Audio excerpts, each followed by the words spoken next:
In the autumn of 1940, a man stood at a street corner in Warsaw and waited to be arrested.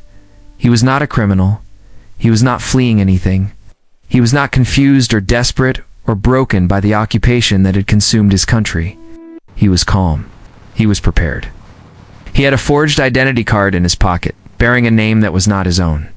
He had said goodbye to his wife and his 2 young children that morning without telling them where he was going or what he intended to do. Because what he intended to do was something that no rational person who loved him would have permitted him to attempt. He was going to let the Germans take him to Auschwitz, voluntarily. On purpose, with a mission. His name was Witold Pilecki. He was 39 years old, was a cavalry officer of the Polish army, a husband and father.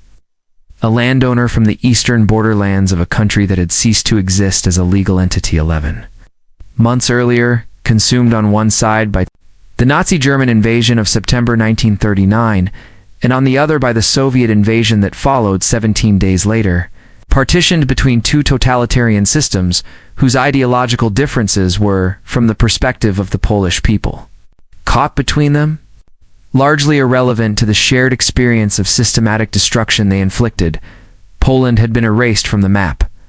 Its government had fled to exile in London. Its army had been captured, scattered, or killed. Its cities were under occupation.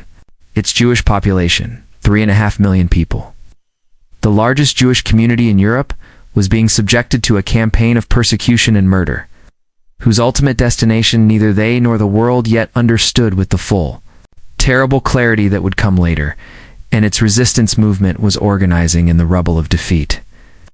In the cellars and apartments and farmhouses and church basements of an occupied nation, men and women were constructing the infrastructure of clandestine opposition, the intelligence networks, the courier routes, the weapons caches, the forged documents and hidden radio transmitters that would make the Polish underground the most sophisticated resistance organization in occupied Europe. The Home Army Armia Krajowa would eventually encompass several 100,000 members.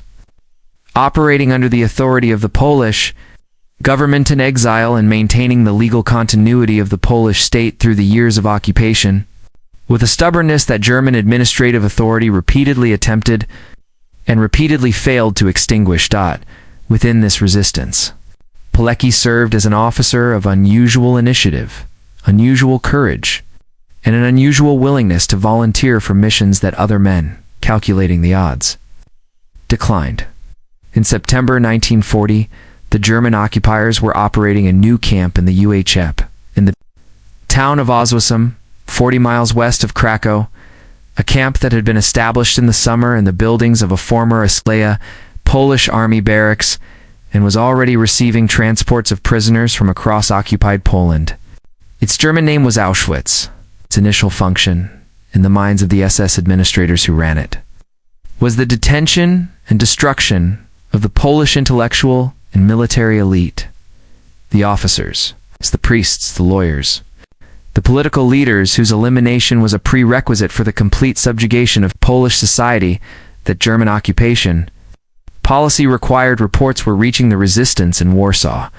The reports were disturbing. People were disappearing into Auschwitz and not returning. Conditions appeared to be extreme. The scale of what was happening was unclear. The information available was fragmentary, obtained through the occasional escaped prisoner, through the observations of local civilians, through the testimony of released prisoners who had survived the early months of the camp's operation and who described what they had seen with a horror that resisted easy transmission into the official language of military intelligence. The resistance needed information. It needed an agent inside the camp. No one had volunteered. Pilecki volunteered. He walked to the street corner. He waited for the Germans sweep the Łapanka, the random mass arrests that the occupation forces conducted regularly in Warsaw streets, rounding up civilians for forced labor or for transportation to camps. The sweep came. He was arrested. He showed his false papers. He was taken to a detention facility. He was processed. He was transported. He arrived at Auschwitz on September 22, 1940. As prisoner number 4,859. He was the only person in the history of the camp who came in by choice. what he found there, what he saw and survived and reported and eventually escaped. To tell the world constitutes one of the most extraordinary acts of courage in the recorded history of human conflict.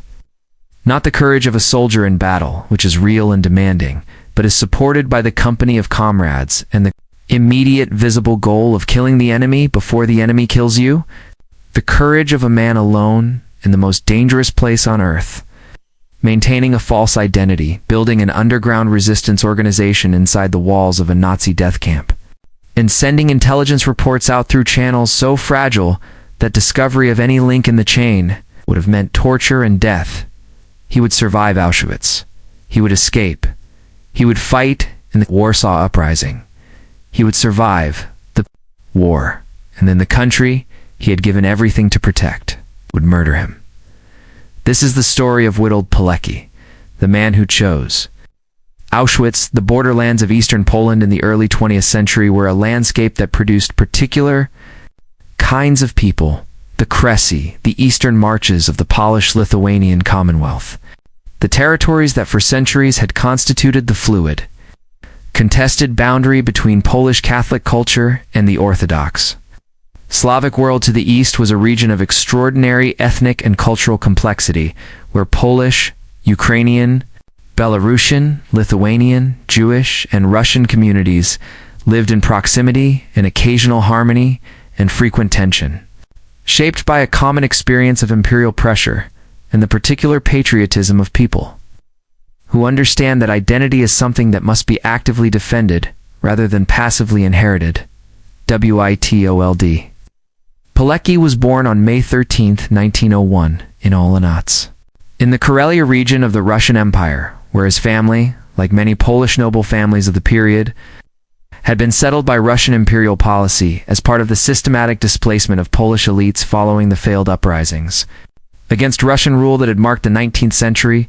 The Pilecki family Szlachta, Polish nobility of the landowning class whose tradition combined military service with agricultural stewardship, had roots in the now Agradic region of what is now northwestern Belarus, a landscape of forests and lakes and small towns where Polish Catholic culture had maintained itself through generations of Russian imperial pressure.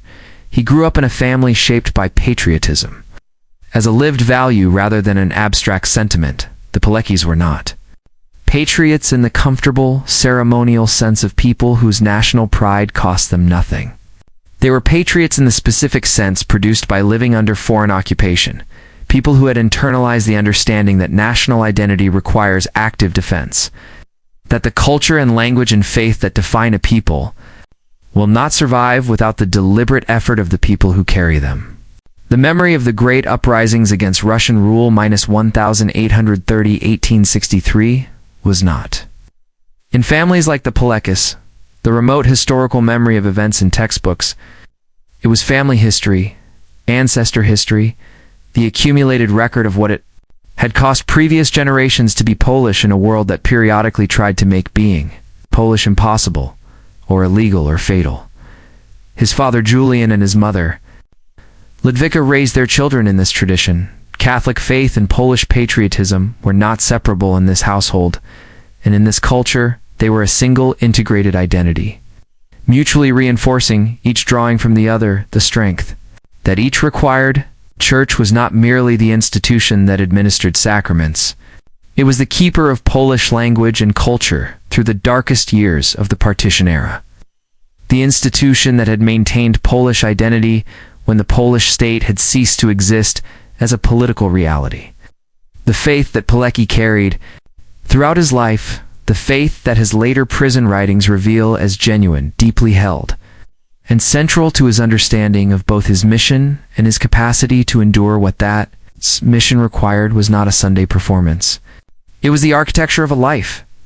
He attended school in Wilno, the city that Poles called Wilno and Lithuanians called Vilnius, that ancient capital of the Grand Duchy of Lithuania, that in the early 20th century was one of the most culturally complex cities in Central Europe, home to large Polish, Jewish, Lithuanian, and Belarusian communities, whose coexistence ranged from productive to violently contested. His formal education was interrupted by history, the First World War and its aftermath, the collapse of the Russian, German, and Austro-Hungarian empires. That had partitioned Poland among themselves for over a century, produced in 1918 the miracle that Polish patriots had spent for generations working toward: the re-emergence of the Polish state. Poland was independent again. But independence did not mean peace. The reborn Poland was immediately engaged in multiple frontier conflicts with Ukraine, with Lithuania, with Czechoslovakia, and most significantly, with Bolshevik Russia. Whose westward expansion the Polish army would halt in the Battle of Warsaw. In August 1920, in what Western historians have